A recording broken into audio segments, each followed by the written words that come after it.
اعوذ باللہ من الشیطان الرجیم۔ الرحمن علم القرآن خلق الانسان علمہ البیان۔ نبی کریم صلی اللہ علیہ وسلم کا فرمان، آسانی پیدا کرو، تنگی مت پیدا کرو۔ قرآن پر عمل کرنے کے لیے قرآن کو سمجھنا ضروری، قرآن کو سمجھنے کے لیے قرآن کی زبان سیکھنا ضروری۔ لسان القرآن کورس 2018 پارٹ 2۔ الحمدللہ رب العالمین والصلاة والسلام علی اشرف الانبیاء والمرسلین نبینا محمد وعلی آلہ وصحبہ اجمعین، اما بعد فاعوذ باللہ من الشیطان الرجیم، بسم اللہ الرحمن الرحیم۔ الحمدللہ الذی ہدانا لہذا وما کننا لنہتدی لولا ان ہدانا اللہ، صدق اللہ العظیم۔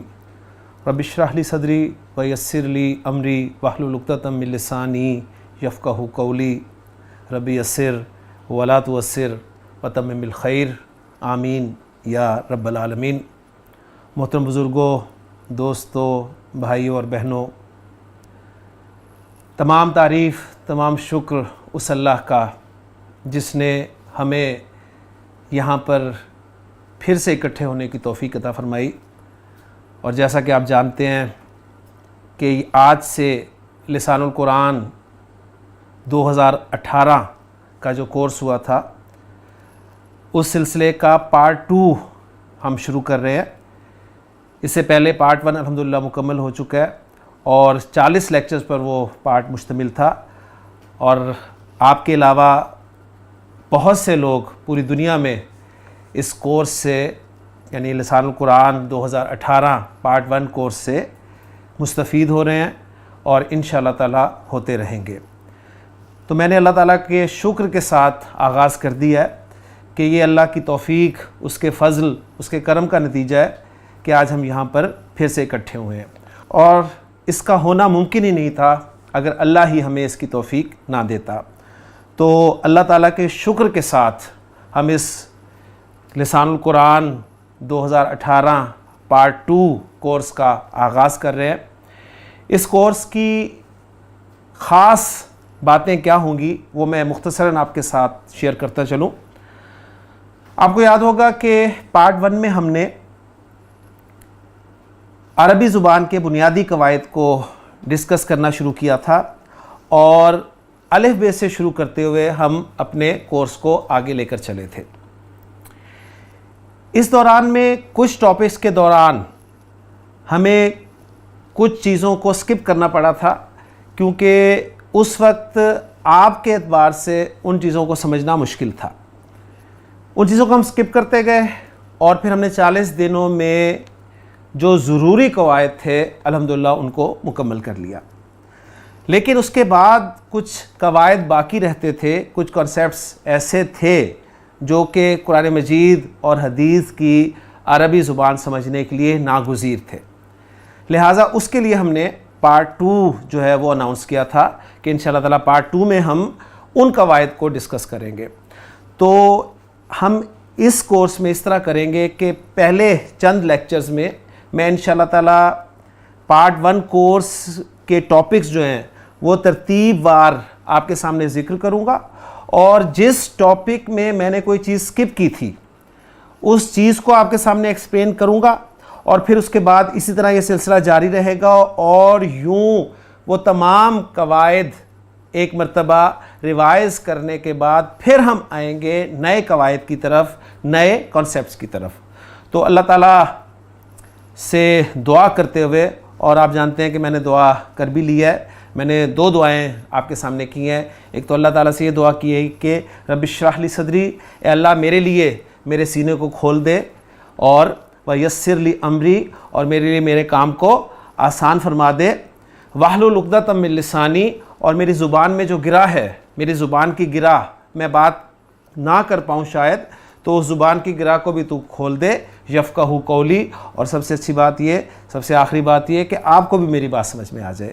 تو یہ بھی میں اللہ تعالیٰ سے دعا کر چکا ہوں، اور یہ بھی دعا کر لی اللہ تعالیٰ سے میں نے کہ ربی یسر، اے میرے رب تو آسان فرما دے، ولا تعسر، اور اس کو تو مشکل مت فرما، وتمم بالخیر، اور بالکل اسی طرح جس طرح تو نے ہمیں پارٹ 1 خیر و عافیت سے مکمل کرنے کی توفیق عطا فرمائی ہے، اسی طرح پارٹ 2 کو بھی خیر و عافیت سے مکمل کرنے کی توفیق عطا فرما۔ تو چلتا ہوں جی، میں آپ کے سامنے ریوائز کرتا ہوں کہ ہم نے پارٹ 1 میں الف بے سے شروع کیا تھا جی، اردو کی الف بے جسے ہم کہتے ہیں، عربک میں ہم نے انہیں حروف الہجا کہا تھا، اور انگریزی میں الفابیٹ کے نام سے ہم اس کو جان چکے ہیں۔ عربی زبان میں حروف الہجا کی تعداد 28 یا 29 ہے، اور اس فرق کی وجہ بھی میں نے آپ کو بتا دی تھی کہ یہ فرق الف اور حمزہ کی وجہ سے ہے۔ الف اور حمزہ میں فرق کیا ہے کہ وہ الف جس پر کوئی حرکت ہو، زیر ہو، زبر ہو یا پیش ہو، یہ 3 بنیادی حرکات ہیں، یا اس الف پر علامت سکون ہو، تو اب اس کو الف نہیں کہا جائے گا بلکہ حمزہ کہا جائے گا۔ تو الف اور حمزہ کا فرق الحمدللہ ہم نے سمجھا تھا، اور قرآن مجید میں استعمال ہونے والے الف اور حمزہ کو ہم الحمدللہ اچھے طریقے سے پہچاننے لگ گئے تھے۔ پھر ہم نے پہلا قاعدہ پڑھا تھا کہ حروف اور حرکات کے ملنے سے لفظ بنتے ہیں، اور لفظ کی 2 اقسام ہم نے پڑھی تھیں، ایک بامعنی اور دوسری بے معنی۔ بے معنی کو ہم نے اپنے کورس سے باہر کر دیا تھا، کیونکہ قرآن اور حدیث میں کوئی بھی بے معنی لفظ استعمال نہیں ہوا۔ بامعنی لفظ کو ہم نے تفصیل سے پڑھنا شروع کیا، اور ہم نے پہلے یہ جانا کہ بامعنی لفظ کو گرامر کی اصطلاح میں کلمہ کہا جاتا ہے، اور قرآن مجید میں استعمال ہونے والا ہر لفظ جو ہے وہ ایک کلمہ ہے، ٹھیک ہے۔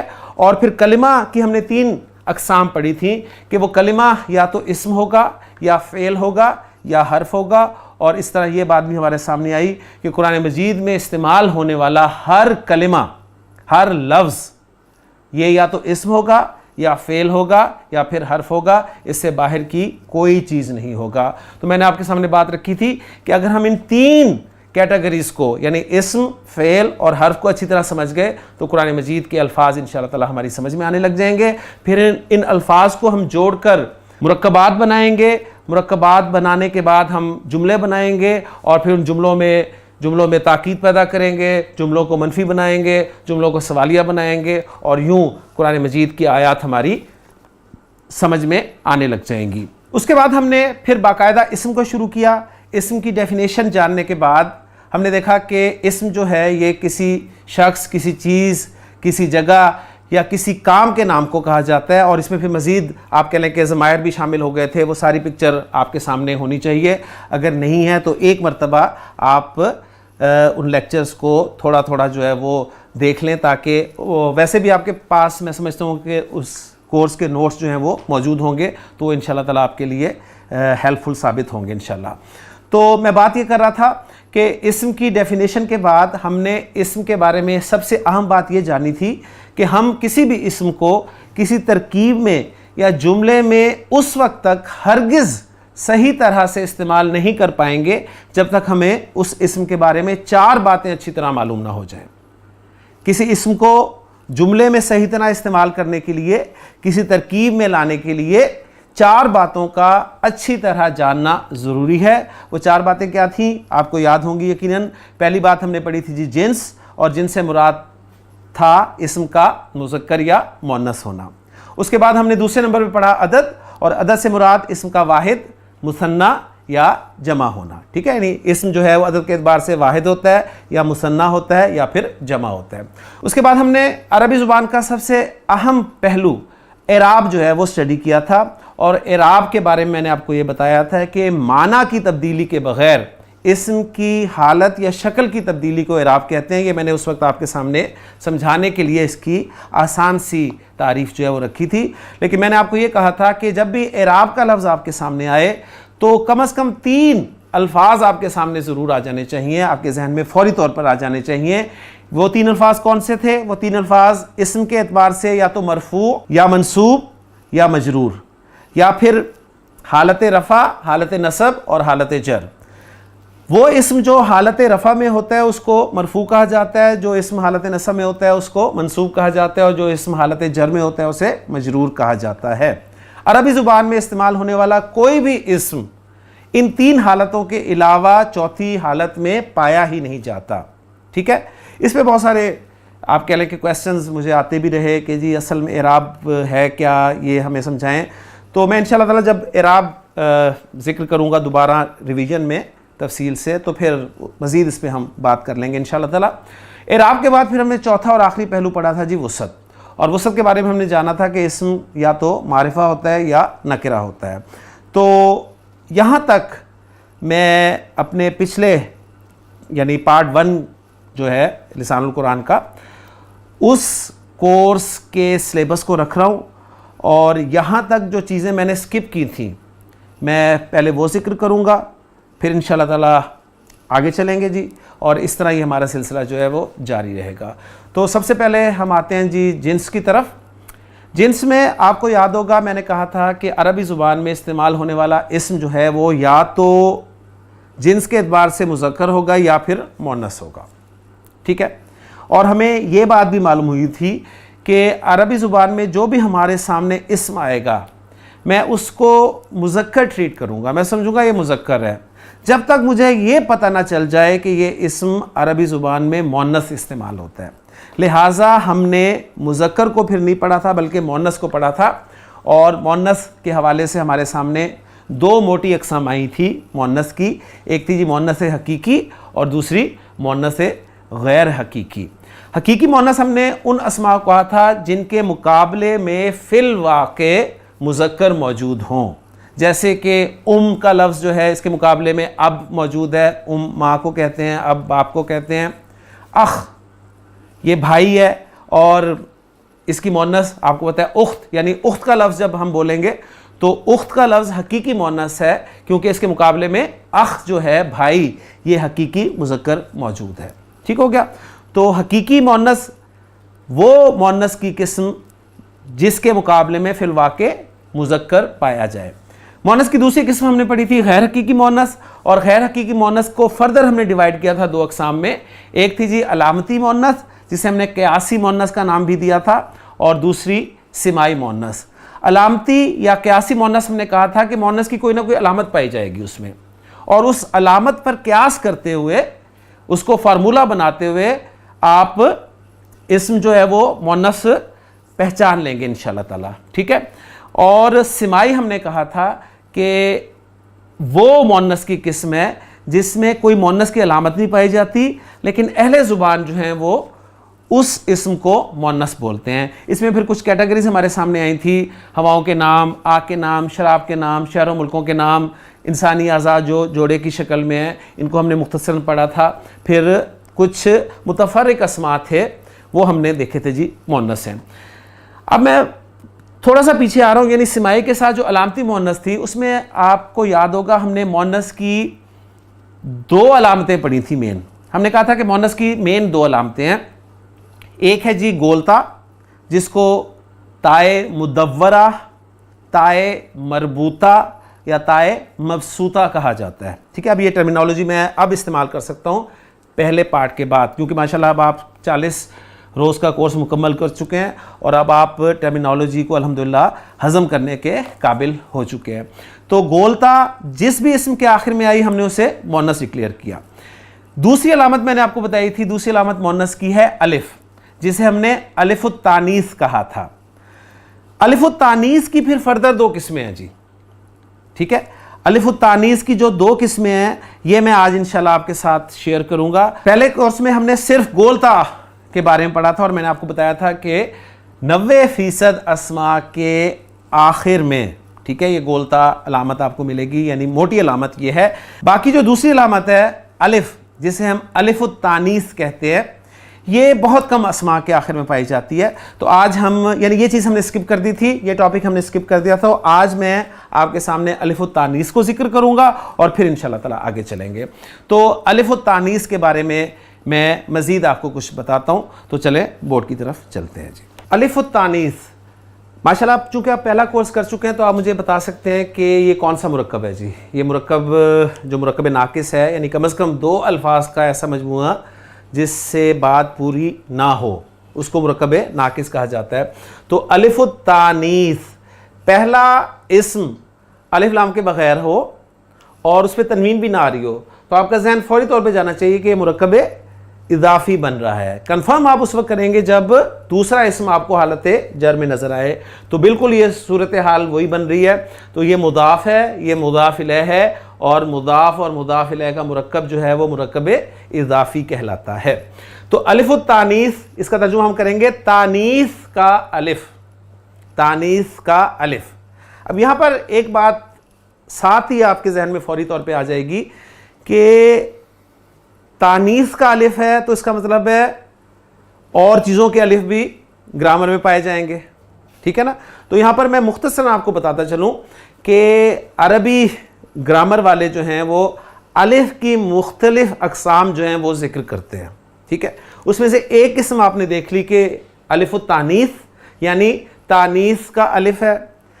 دو کے بارے میں آپ کو اور بتاؤں گا مزید مختصراً, اس لیے کہ ان دو کے بارے میں آپ کو پہلے سے پتہ ہے اور یہ کوئی اتنی ضروری انفارمیشن نہیں ہے, یعنی باقی الف کے بارے میں جاننا جو ضروری ہے وہ انشاءاللہ تعالی ہم شیئر کریں گے انشاءاللہ تعالی. تو الف کی جو دوسری قسمیں ہیں ان میں سے دو قسمیں میں آپ کے سامنے ذکر کروں گا. ایک ہے الف التثنیہ, الف التثنیہ. الف التثنیہ, تثنیہ کا الف. آپ کو پتہ ہے کہ جب بھی ہم کسی واحد اسم سے مثنیٰ بناتے ہیں تو اس میں ایک الف کا اضافہ ہوتا ہے. قلم سے کلامانی, قلم سے کلامانی, رجل سے رجلانی, قدم سے قدمانی. تو یہ جو کلامانی, رجلانی, قدمانی میں الف استعمال ہو رہا ہے, اس کو گرامر کی اصطلاح میں الف التثنیہ کہا جاتا ہے. بات سمجھ میں آ گئی؟ تو اب آپ کو اس الف کا نام بھی پتہ چل گیا, ٹھیک ہو گیا. اسی طرح جب ہم نے جمع بنائی تھی, جمع مکسر اسم کی, تو جمع بناتے ہوئے بعض جمع میں ایک الف استعمال ہوا تھا. جیسے مسجد کی جمع کیا ہوتی ہے جی؟ مسجد کی جمع ہوتی ہے مساجد, مسجد کی جمع مساجد.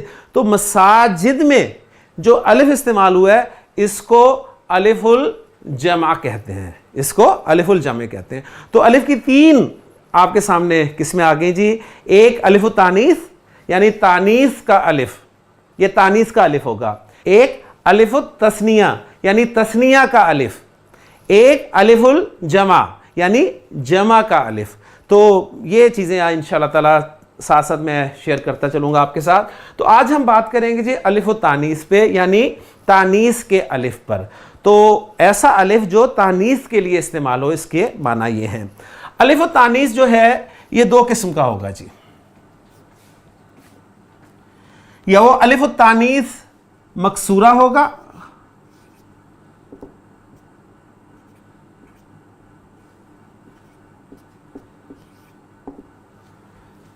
یا وہ الف التانیث ممدودہ ہوگا. الف التانیث مکسورہ اور الف التانیث ممدودہ, ٹھیک ہے. یعنی یہاں پر آپ کو مزید یہ پتہ چلے گا کہ الف التانیث جو ہے, تانیث کا الف, ٹھیک ہے, یہ مکسورہ بھی ہو سکتا ہے اور ممدودہ بھی ہو سکتا ہے. ایک بات تو آپ کو یہ پتہ چل گئی. دوسری بات آپ کو یہ بھی پتہ چلے گی کہ الف جو ہے یہ الف مکسورہ بھی ہے, الف ممدودہ بھی ہے. گویا الف مکسورہ اور الف ممدودہ, الف کی دو مزید اقسام آ گئیں. اب الف ممدودہ اور الف مکسورہ تانیث والا جو ہوگا, اس کا مطلب یہ ہے کہ الف ممدودہ اور الف مکسورہ تذکیر کے لیے بھی آ سکتا ہے, یعنی مذکر میں بھی الف ممدودہ اور الف مکسورہ آ سکتا ہے. الف ممدودہ الف مکسورہ یہ تانیث کے لیے جب ہوگا, مؤنث کے لیے ہوگا, تو اس وقت یہ مؤنث کی علامت قرار پائے گا. اب میں مختصراً آپ کو یہاں پر یہ بتا دوں کہ الف مکسورہ کسے کہتے ہیں اور الف ممدودہ کسے کہتے ہیں.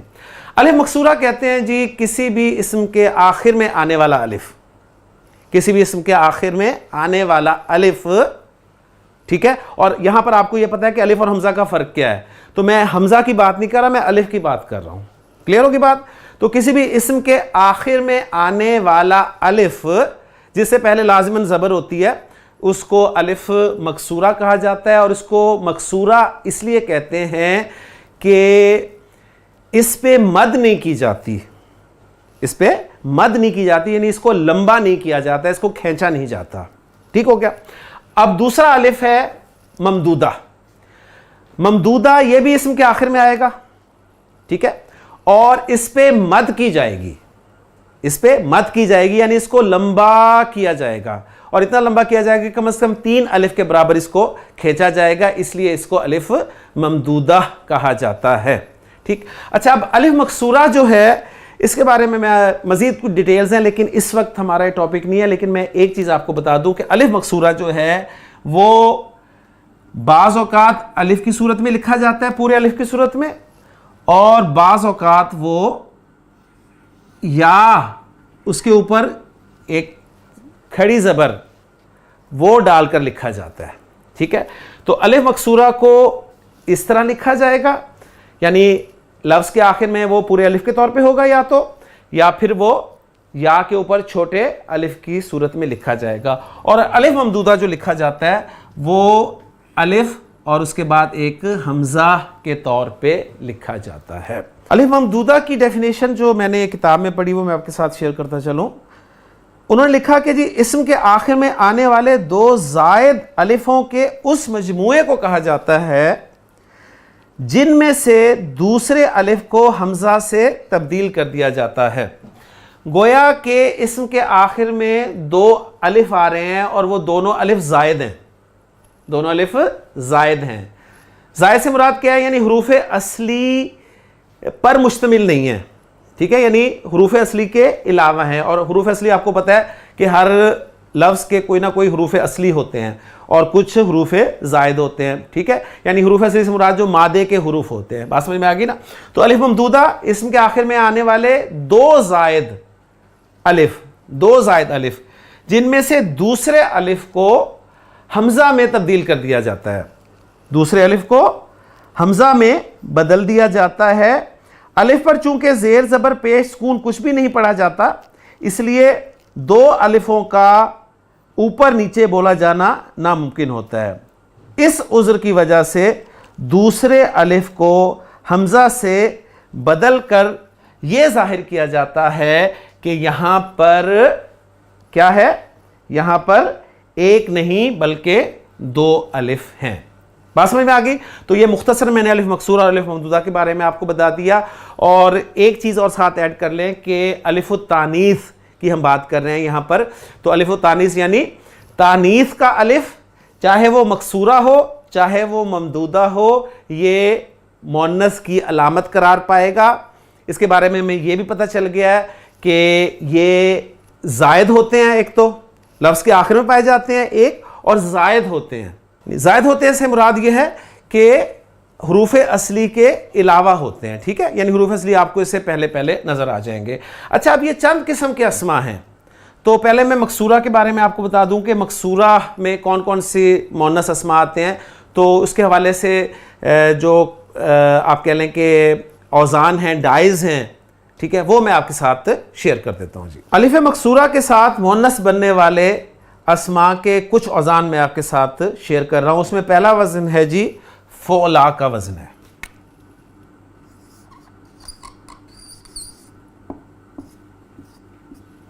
فولا، یہ فولا کا وزن جو ہے یہ مؤنث اسم جو ہے وہ قرار پائے گا.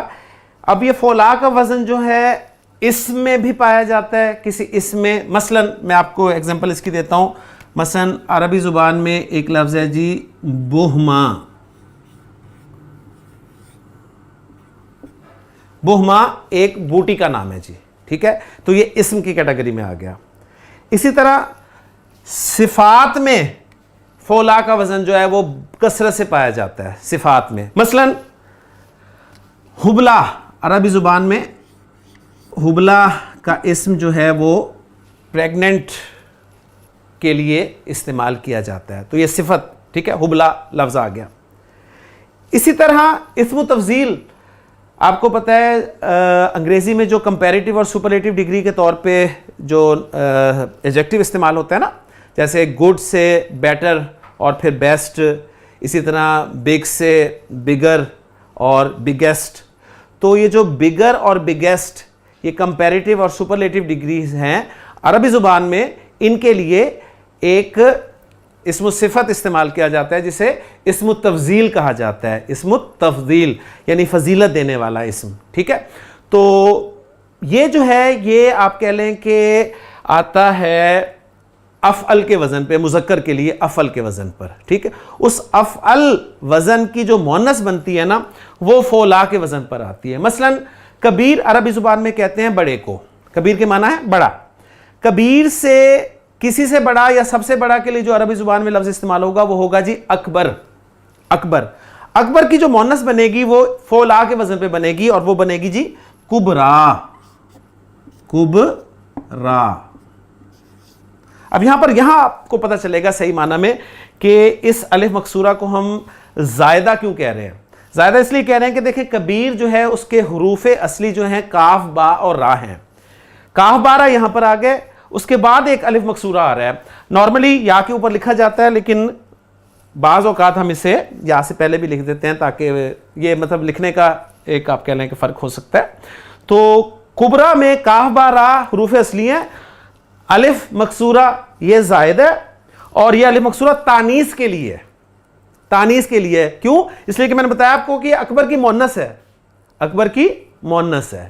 ٹھیک ہو گیا. اسی طرح صغیر سے بنے گا جی اصغر مذکر اور اس کی مؤنث بنے گی صغرا.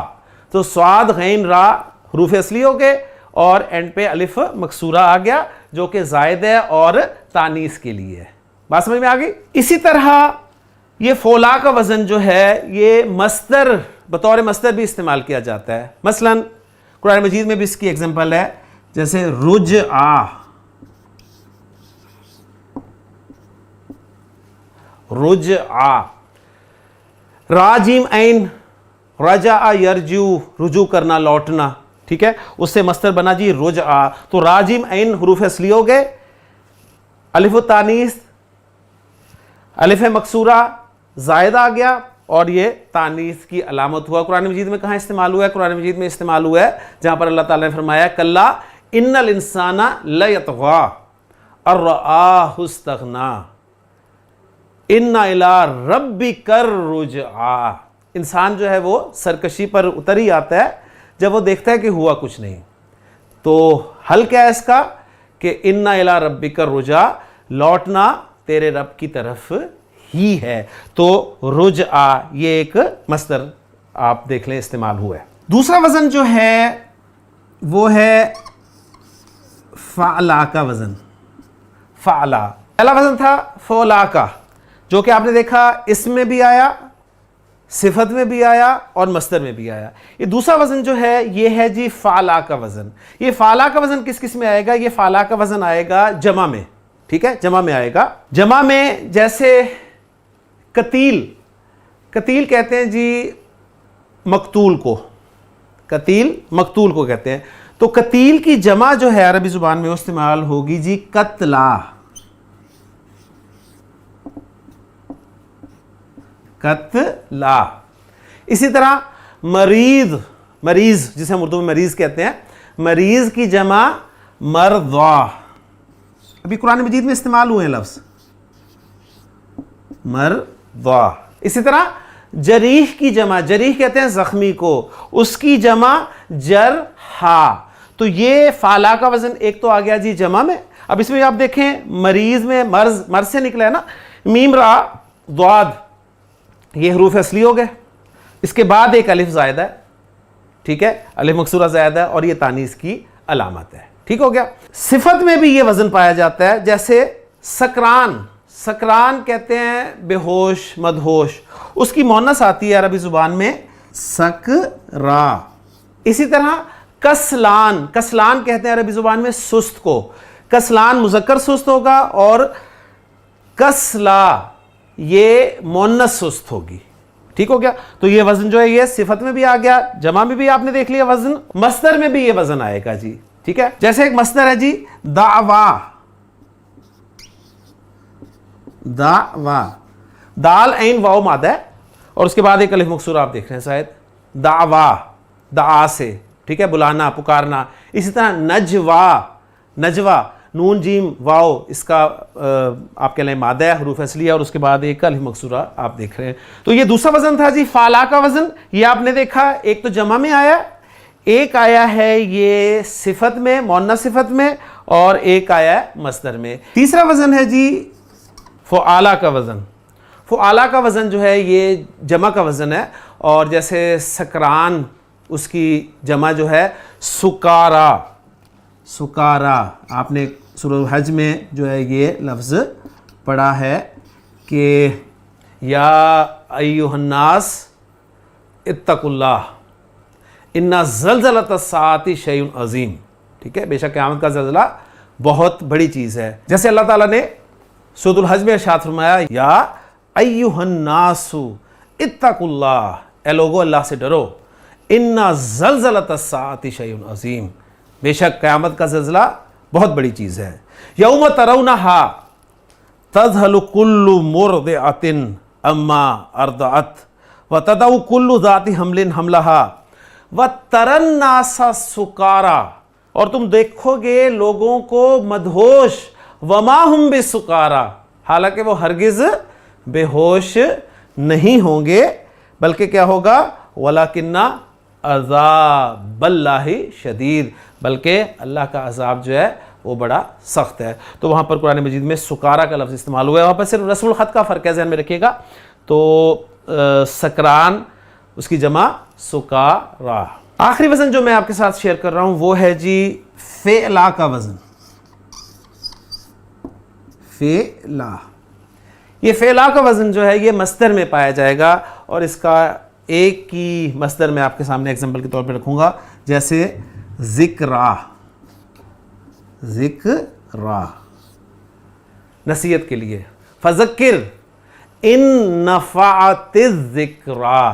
اب ذرا آپ تھوڑا سا غور کریں، ماشاءاللہ آپ چونکہ بیسک کورس پہلا کورس کر چکے ہیں جو کہ 40 لیکچر میں مشتمل تھا، اس میں ان نفعت، نفعت، نفع، نفعا، نفعو، نفعت، فعل چوتھا صیغہ استعمال ہوا ہے، اور اس کا فاعل آگے آ رہا ہے الذکرا. ٹھیک ہے، فذکر نصیحت کیجئے، ان اگر نفعت ذکرا، اگر نصیحت فائدہ دے، تو نفعت مؤنث کیوں استعمال ہوا؟ اس لیے کہ ذکرا مؤنث ہے. ٹھیک ہو گیا. تو یہ 4 وزن میں نے آپ کے سامنے رکھے ہیں جی الف مکسورہ کے، اور الف ممدودہ کے لیے صرف میں ایک ہی وزن آپ کو بتاؤں گا جو کہ مؤنث کا ہوگا، اور وہ ہوگا جی فعلا کا وزن. ٹھیک ہے، اصل لفظ وزن ہے، وزن، وزنن، لیکن ہم اردو میں جیسے اسم کو اسم بول دیتے ہیں نا، تو اس لیے وزن کو وزن بھی بول دیا جاتا ہے، کیونکہ اردو کا اپنا آپ کہہ لیں بولنے کا ایک سٹائل ہے. تو الف ممدودہ کا جو مؤنث کے لیے وزن ہے وہ ہے فعلا کا وزن، اور یہ وزن جو ہے یہ اسم میں بھی پایا جائے گا، صفت میں بھی پایا جائے گا، اور مصدر میں بھی پایا جائے گا. ٹھیک ہے، اس میں یہ پایا جائے گا. اس کی ایگزامپل ایک ہم ایگزامپل رکھ لیتے ہیں، مثلا صحرا. صحرا کسے کہتے ہیں جی؟ جنگل کو. صحرا، صحرا صفت میں پایا جائے گا. یہ صفت ہوگی آپ کی الوان و عیوب کی، جو کہ الوان و عیوب ہم کہیں گے جو کہ رنگ اور عیب اس سے ریلیٹڈ ہوگی. رنگ جیسے اسود بلیک مذکر کے لیے، تو اس کی مؤنث جو استعمال ہوگی وہ ہوگی جی سودا. سودا. اسی طرح احمر کہتے ہیں ریڈ کو، لیکن احمر کا لفظ ریڈ مذکر کے لیے استعمال ہوگا، اگر مؤنث کے لیے ہم نے استعمال کرنا ہے تو اس کے لیے ہوگا حمرا. اس طرح ازرق زرقا بلو کلر. اسی طرح سفید ابیض بیضا بیضا. اسی طرح اخضر سبز خضرا خضرا. تو اب دیکھیں حروف اصلی یہی ہیں، سین واو دال. ٹھیک ہے، زا را قاف ازرق، زا را قاف زرقا. ٹھیک ہے، تو زائد آ رہا ہے، الف ممدودہ زائد ہے، تو یہ زائد ہے اور تانیث کے لیے ذہن میں رکھیے گا. تو یہ اس میں بھی ہوگا، صفت میں بھی ہوگا، اور مصدر میں بھی ہوگا. اور مصدر کی ایگزامپل ہے رغبہ. رغبہ، یہ رغبہ، رغبتن جسے ہم کہتے ہیں اردو میں، رغبت اردو میں لے آئیں آپ، یعنی رغبتن تو عربی میں ہو گیا، رغبت اردو میں آ گیا. تو رغبہ را غین با اس کا مادہ ہے، اور یہ زائد ہے، اور مونس کے لیے. تو یہ مصدر میں بھی ہے. یہ میں نے آپ کو رنگوں کی ایگزامپلس دی ہیں, سودا, زرقا, بیدا, خضرا وغیرہ وغیرہ. تو عیوب کی بھی ذرا دیکھ لیں. عیوب میں آپ کے آ جائے گا بکما, ابکم کی مونس بکما. اسی طرح آرج لنگڑا, ارجا. ٹھیک ہے, تو یہ الوان و عیوب یعنی صفات وہ نارملی جو ہے وہ ذکر کیا جاتا ہے جی. جب بھی الف مکسورہ, الف ممدودہ تانیث کے لیے پڑھایا جاتا ہے تو یہ بتایا جاتا ہے جی یہ اس وزن پہ آ جائیں گے آپ کے, یعنی وہ جو صفات ہم نے پڑھی تھی نا, صفات اس میں سے اب وہ مٹا دی گئی ہیں, نہیں مٹ گئی ہیں, وہ میں نے وزن دوسرے لکھے تھے. تو وہ جو وزن تھا نا کبرا صغرا, اس کی ایگزامپل دی جاتی ہے, اور اس میں آپ کو ایگزامپل دی جاتی ہے رنگوں کی, الوان و عیوب کی. ٹھیک ہے, لیکن میں نے آج اس کو مزید ڈیٹیل کے ساتھ آپ کے سامنے رکھا ہے. اب آپ کو اندازہ ہوگا جی کہ یہ چیزیں اس وقت میں نے کیوں سکپ کی تھی. اگر یہ چیزیں میں اس وقت آپ کو بتاتا تو پہلی بات یہ کہ غالباً ہم نے دوسرے لیکچر میں یا تیسرے لیکچر میں جنس کو پڑھا تھا, تو چوتھے لیکچر میں پھر شاید آپ میں سے کوئی نہ ہوتا. تو اس لیے میں نے سکپ کیا تھا. اس موٹی علامت جو گولتا تھی اس پہ ہم نے فوکس کر کے جو ہے اپنے سبق کو آگے چلا دیا تھا. ٹھیک ہے, تو آج اب ماشاءاللہ 40 دنوں کے بعد, یعنی 40 لیکچر پڑھنے کے بعد, بہت کچھ جان لینے کے بعد, اب آپ کے لیے یہ وزن کی بات آنی, یہ مصدر کی بات آنی, صفت کی بات آنی, اسم کی بات آنی, اور یہ الف ممدودہ, الف مکسورہ, یہ انشاءاللہ تعالیٰ اب آپ کو سمجھ میں آنے لگ جائیں گے. تو میں امید کرتا ہوں کہ انشاءاللہ تعالیٰ اس پارٹ میں جو ٹیکسٹ پڑھایا جا رہا ہے آپ کو, یہ بھی آپ کے لیے بہت مفید ثابت ہوگا. آپ اس سے انشاءاللہ تعالیٰ بہت بہت فائدہ اٹھائیں گے. بس اللہ تعالیٰ سے دعا کریں کہ اللہ تعالیٰ آپ کے لیے اس کورس کو بھی آسان بنائے. تو انشاءاللہ تعالیٰ آپ کے سامنے جو میں نے کورس ریوائز کیا تھا وہ میں نے اسم کے چاروں پہلوؤں کو تیزی سے ریوائز کر دیا تھا, لیکن اس میں سے جنس کو ابھی صرف ہم اس میں جو کچھ ایکسٹرا چیزیں تھیں وہ میں نے آپ کے ساتھ شیئر کی ہیں آج کے لیکچر میں. انشاءاللہ تعالیٰ اگلے لیکچر میں اعراب جو ہے وہ انشاءاللہ آپ کے ساتھ ڈسکس کروں گا مزید. تو انشاءاللہ اگلے لیکچر میں آپ سے ملاقات ہوتی ہے جی. سبحانک اللہم و بحمدک, اشہد ان لا الہ الا انت, استغفرک و اتوب الیک.